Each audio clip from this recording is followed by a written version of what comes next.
Would you like to accelerate your career and reach your full potential in just minutes a day?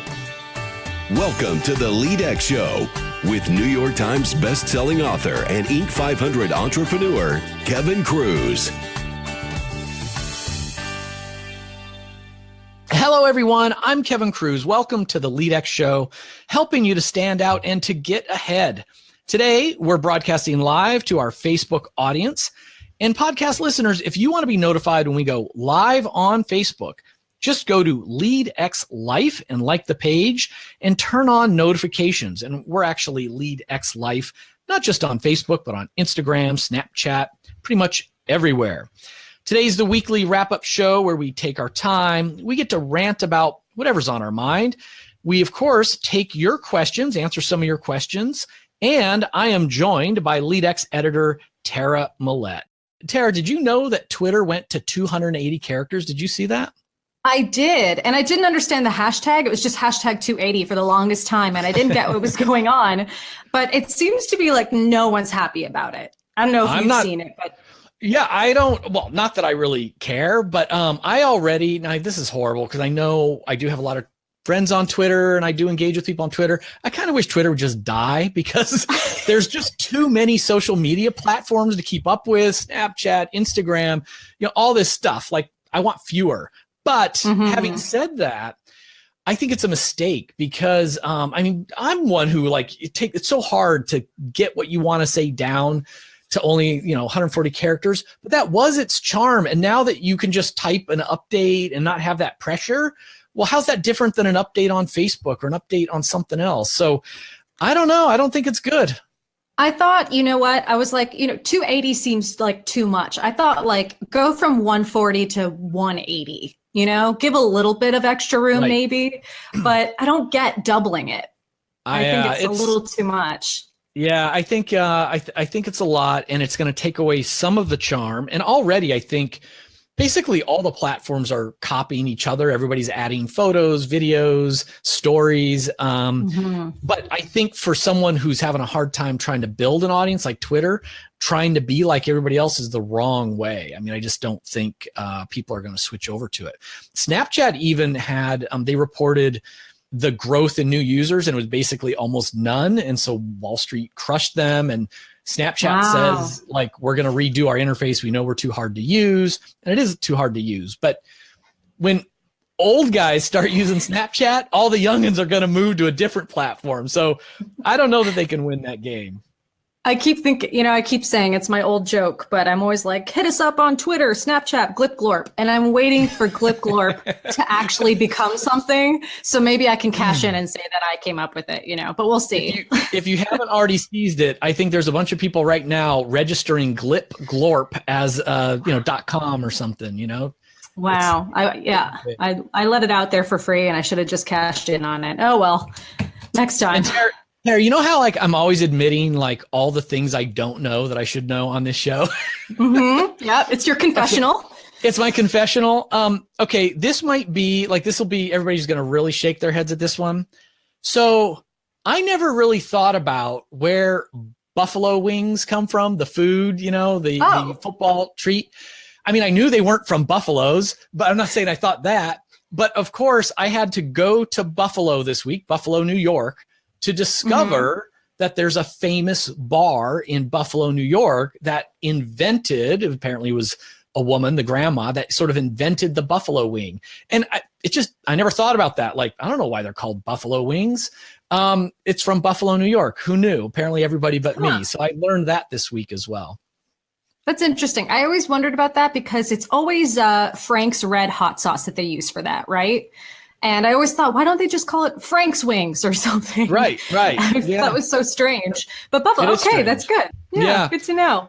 The other, this is just sort of random business note. I was doing a keynote on leadership for a big company. They're called Delaware North, $2.5 billion, but they're a privately held family-run business. Can you imagine that? $2.5 billion mom and pop shop. That was pretty cool.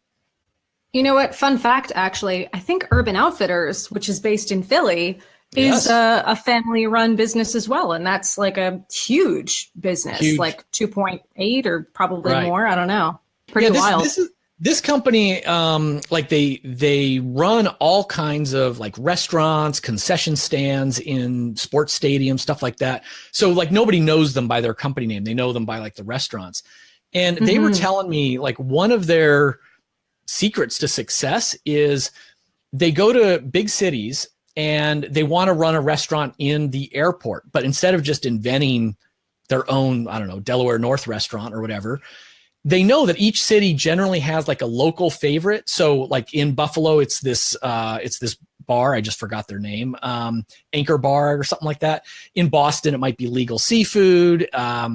In Philadelphia, it would be like Pat's or Gino's cheesesteaks, right? So places have their own thing. And so business people fly in and they never have time to go to the local spot for the barbecue or whatever. So this company, Delaware North, they go to these cities and they basically find what that restaurant is and they strike out like on like a licensing deal or something. They're like, bring your restaurant to the airport because everybody's going to want to claim that they ate like the original thing, even though it's not the original establishment. And they've just done that over and over again. So rather than caring about their own brand, they just kind of take one that's already a local success and put it in the airport. It's been really, really successful. It's those ideas that really blow my mind. The really simple, straightforward ideas like that I think are so incredible. That's so interesting. What a great idea. Because why not? You don't need to invent the next Glip Glorp to be a success. You could just, spoof off someone else's restaurant. Although I intend for Glip Glorp to become huge. So that's a bad example because obviously it's going to be huge, but yeah. Tara, the other thing I wanted to tell our listeners, and this is certainly going to be, bigger news for our podcast listeners, is that we are going to be changing our format. And people that shouldn't surprise too many people because we experiment every month with the format of our show, the questions that I ask. We've been experimenting with our e-newsletter. And, we're going to be hitting 200 shows soon. And as we looked at it, I mean, we're having a lot of fun, we're making a lot of friends, but it's still a fairly small show. And it's been taking a ton of our time. I mean, it's been taking about a fourth of my working hours personally. And it's been taking that or more of your time and Katrina's time and other people's time. And, our listeners, I'm sure, realize like we don't have sponsors for the show. We're not making money from the show. So it's just not sustainable to keep going like this. And we don't have a big enough audience to get a big sponsor. We've tried and it hasn't worked out so far. So, we've been talking about different ways we can do the show, but without spending quite as much time, on it. And for now, I mean, we're going to stick to the daily format. We think it's great to be able to make a connection with people, every single day. But we're going to make a couple changes. One is we're going to bring back the Throwback Thursday show. That way, we've got so many great shows, so many great guests, and so many new listeners. We can bring back something from our first 30, 60 days when we were doing it, either remind people who, were with us from the start about these guests and the challenges, or it's going to be new material for a lot of our listeners. But we don't have to create a show, on Thursdays from scratch. And then on Mondays, one of the things we've been asked a lot is like, well, what are more of the management lessons, the leadership lessons? We kind of stray into a lot of different topics. So I've decided like every Monday, instead of it being a guest show, I'm just going to, come on as a solo show, keep it short, but do a hardcore, just like management leadership lesson.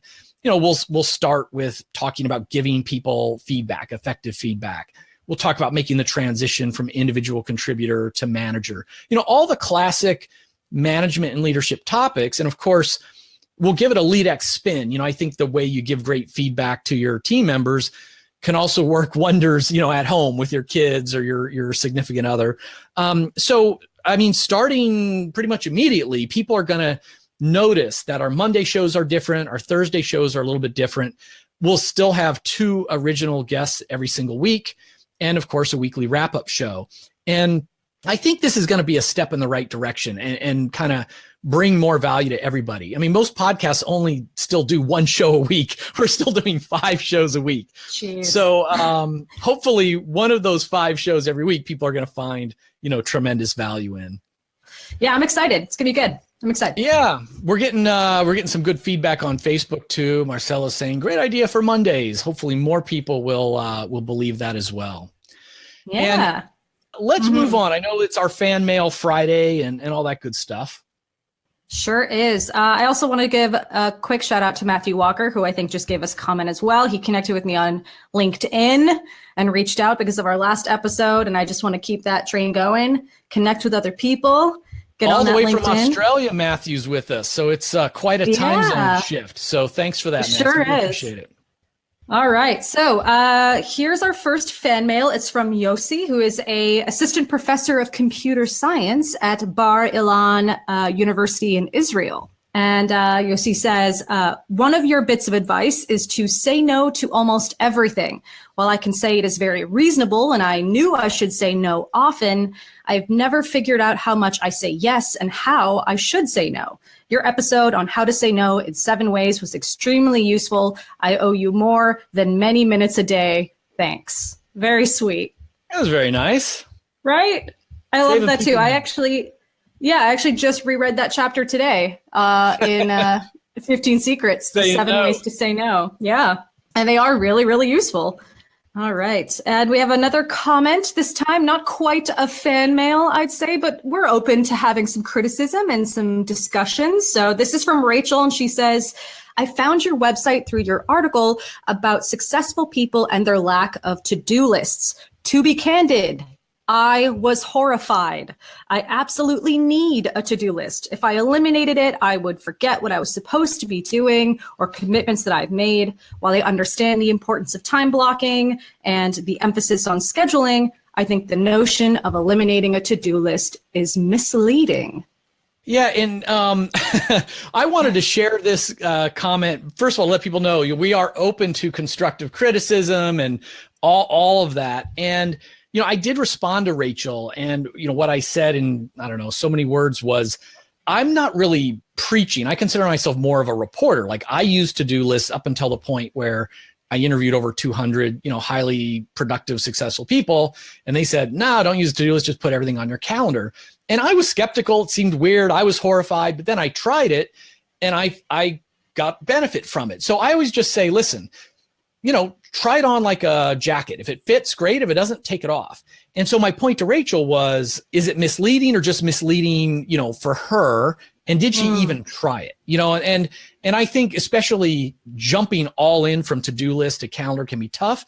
So like our recommendations these days is like, can you at least schedule your most important task? And for an hour, only do that. Then can you just schedule before lunch, all on your calendar, live from your calendar, and then go to your to-do list in the afternoon. And eventually you could get, right to just where you put everything on the calendar. But hey, Rachel, maybe it isn't for you. I just hope you try it before you make that decision.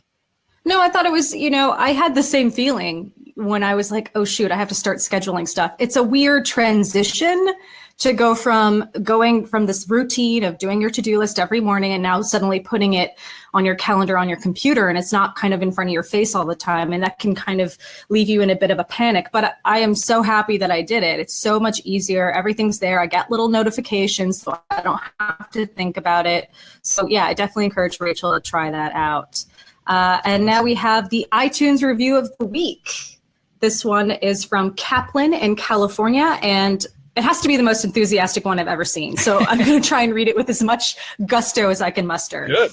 Do you want to get the most out of your efforts? Do you need to sharpen your edge and maintain your sanity? Do you want it? Get it. Get better every day. Listen to leaders who freely share their insight, handle your business, and build yourself better every Monday through Friday. That's pretty slick. That is pretty slick. Right? And now I know we're going to get more iTunes reviews than ever before because people are going to want to hear your read of it. So I want everybody out there, if you haven't left a review, the challenge is to leave a review that is like more over the top than this one so we can hear Tara do her monster truck, coming this week voice. I like this. I can do it even more like, get it. get better every day. I could go, yeah, you know what? I like this challenge. Go for it, people. I'm ready. So Kaplan in California, that was a great review. I enjoyed reading it very much. Please reach out to us at info@leadx.org because we owe you some thank you swag. Absolutely. And for everyone out there, if you haven't done it already, it's the single best favor you can do for us. Just subscribe and leave a rating on iTunes. You just have to go to your browser, type leadx.org/subscribe, and we'll bounce you to the right place. You just click some stars and subscribe, and it's all good. And you can also go to leadx.org, check out our brand new homepage where we now have a free training video every single day. And if you want to see which ones are coming up, live webinars that are coming up, click on that events tab and you can get a schedule of events. All right. Wow. Hard to believe we're already at questions. Are you ready for it? I am ready. Anyone in our Facebook Live audience, please feel free to type in any questions you might have now. And if there's nothing else, I guess we can just jump into it. Yeah, let's hit them. All right, question number 1. This is from Marcus. Love your work. Converted my inbox to task management system with projects and next actions, but I'm struggling to allocate my tasks to calendar. Are there any resources? Yeah, I kind of actually already touched on this. Unfortunately, I don't know of any resources or tools or tricks to get this done. I'm very simple. I use Google Calendar as my calendar. I don't have any fancy apps that I use on my phone or any of those kinds of things. So in terms of the struggle to put tasks to calendar, again, these days, because so many people do struggle with it, I say just kind of go a step-by-step approach. Try to just schedule your most important task and really nail that for a week or 2 or 3 or whatever. Then try to schedule your entire morning and put that to-do list aside. Then try it for your whole day. I mean, for myself, if I've scheduled my entire day the way I should, I can print out that one day on a page and have it in front of me. It's basically a to-do list. I just look down, see what the next thing is, and when I'm done, I cross it off. It's just tied to a specific time and all the rest. And of course, the truth comes out. The truth comes out. Another trick though is, like, especially starting out, is schedule some buffer times, literally just called free time or buffer time. That way, if things run long, it's not a big deal. It doesn't push too far through your day, or if you need to slide something over. And that's a normal thing. I mean, I'm sliding things from Thursday to Friday, from Friday to Monday, all the time. That's just part of it. It's not a perfect system. There's no guarantee you get every single thing done, but the odds are better than the to-do list, and usually with less stress along the way. So true. Yeah, I think people hear scheduling and they think set in stone, and it's totally movable. It's a very flexible system. You can move things around. All right, next question is about public speaking. This is from Dustina, I think, on Snapchat, if I'm not mistaken. And they ask, how do you get invited to paid speaking events? That's an interesting question. Yeah, and this came when I was, I'm not huge on Snapchat. I'm a pretty lazy Snapchatter, Instagrammer with my stories. But because I was spending 24-ish hours heading up to Buffalo doing the talk and back, I thought, all right, let me try to put up stories showing like what it really is like. And it's certainly not as glamorous as some people think when you're off going and doing speeches. It's getting up at 5 a.m. to get in that car, and then, airports and all this kind of stuff to get there. And I opened it up, said, hey, does anybody have any questions for me about speaking? And so we got a few. And on this one, how do you get invited to paid speaking events? The best advice I can give is really just, be relentlessly helpful to others. And, this means always be putting content out there that's helpful. So know who your audience is. Like the smaller the niche, the easier it is to kind of own that niche and to find people that care about that thing. And then, if you're writing on your blog or writing for medium.com or doing a podcast or doing videos on YouTube, and you're helping people in that area, eventually you'll build up an audience, you'll get a reputation for being an expert. And then when there's conferences or special meetings, they'll remember you. Oh yeah, this person's been really helpful online. Let's have them and, have them in person. So that's it. It's really just a lot of content marketing over time and trying to become famous in, sort of a small niche. That's great. I love that. Darren Horn, I believe, has the next question. Also has to do with speaking. And he asks, is it worth it to get listed as a speaker on speaker agencies? Yeah, this is, I say this is only my own experience. So my own experience is when I started out, I thought, oh, this is easy. You write a book, make it a New York Times bestseller. All these speaker bureaus will want to add you as a client, and then they're going to say, hey, here's a hot new leadership speaker, Kevin Kruse, book him for your event. And that didn't happen. And there's two reasons. For years, I was not getting booked, and I'm very jealous of other people in the space. So I guess I won't use their names now, but usually I just say their names. But there are other speakers out there that speak on employee engagement and leadership that are very similar to my audience, my content. And, I'm a New York Times bestselling author. They're not, I've built businesses, Inc. 500, blah, blah, blah. They haven't.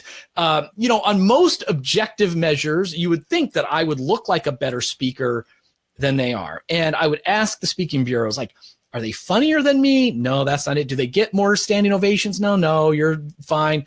So what is it? And the first thing that I learned was that basically these other speakers, many of whom may be inferior, they charged a lot more than I was charging.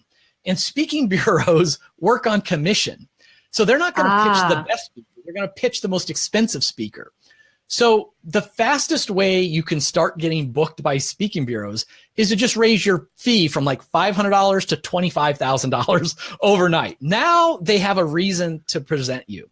And as soon as I did that, yes, I started getting more speaking gigs because they wouldn't lose money by booking me versus someone else. But still not very many, not very often. And what they tell me is look, they think about categories. So in their mind, it's leadership, innovation, safety. I don't know. You go to a speaking bureau website and they've got all these categories. In any category, they've already got their top 3 speakers. There's 50 choices in there, but there's the top 3. They know them. They've met them. They're a safe bet. And so why do they need another leadership speaker? So if I call them and say, I'm a New York Times bestselling author, I'm awesome, add me to your list, yeah, Kevin, that's great. We'd love to work with you. Fill out this form. We'll put you on our website. And they never pitch you. It's only when their clients ask about you. So in other words, you've got to be known, famous in your niche before they'll pitch you. They won't proactively pitch you. So this is a long way of saying, Darren Horn, it doesn't hurt to sign up on an agency. It's not going to hurt you, but don't expect that they're going to book you for a single talk because it's very, very rare. That's the hard truth. So you almost have to be kind of famous to be famous. Well, there's in business, they used to say the only time banks will lend you money is when you don't need it. If you actually are a business that needs money, they're we ain't lending you money. Look, you don't have no money. The only time you can get money is when you don't need it. Well, the only time speaking bureaus will pitch you is when you don't need them to pitch you because you're already getting people to find you on their own. It's sad, but it's true. Wow. So interesting. I had no idea that kind of seedy underbelly of the speaking world. The come to the LEADx show for the hard truth, the hard truth. Tara, we did get a question on Facebook, actually. Great. Let's hear it. From bright early morning, 7:30 in the morning in Australia, Matthew Walker, he says, been thinking of the option of a personal most important task and a work company MIT. And so he's saying his personal MIT might be before 7 a.m., then a work one from 8:30 to 9:30. Thoughts? ? Matthew, I like this idea. Now, I'm one who always says, you only really have, most important task by definition is a most important task. But again, if I'm honest, I kind of bucket personal and professional as well. Now, I don't do it every day quite to that extent. I'm usually thinking of an MIT as a work MIT. But I think it works, especially if it's hey, I've compartmentalized that my work day doesn't start till 8:30. Then what is the number one thing in my personal life? And then once I'm at work, what's the number one thing, in my professional life? So I like it as long as you're as long as one MIT doesn't start interfering with the other, I think it's a good idea. That's excellent. It's funny that he should bring that up. I remember I just read an article somewhere that said that something crazy like 70% of millennials have a side hustle. And in something like that, you're going to need to have your MIT for your job. But then when you get home and you have your time to work on your own stuff, I think it's equally as important to have an MIT on that. So I'm totally on board. I say go for it. Why not? That's cool. So who do we have coming up next week, Tara? Next week, we have some awesome guests. We have Annie McKee, best-selling author and academic, and she's going to discuss kind of how to be happy at work, which, can't ask for much more than that. Heidi Abelli, she's a senior vice president of content product management at Skillsoft. She is a leader in e-learning and training and talent solutions, so that's going to be really interesting. We have Alicia Bassick, who is a leadership designer and coach, speaker, and author. And she's the founder of the leadership development firm, Yubica. And she's had all kinds of clients like professional athletes and C-level executives and presidential appointees and entrepreneurs. So she's got like a wide swath of experience in that stuff. So good stuff. Very nice. So friends, before we wrap up, don't forget, go to leadx.org/subscribe to rate the LEADx show on iTunes. If you want to ask a question, you can go to leadx.org/ask Kevin, and you can hit a little button and just ask your question out loud, and that audio file gets sent to me. And Tara, I think we pulled it off. This was filled with some social media questions, some regular productivity questions. So I don't know, maybe next week we'll throw in some Instagram questions or something, some glip-glop questions. I love it. Along the way. Some glip-glorp, and I got a monster truck voice in there, and we covered all grounds. I think we're good. You never know what we're gonna do. So until next week, friends, remember, leadership is not a choice because leadership is influence. We are leaders all of the time. Be mindful with your influence and lead with intent.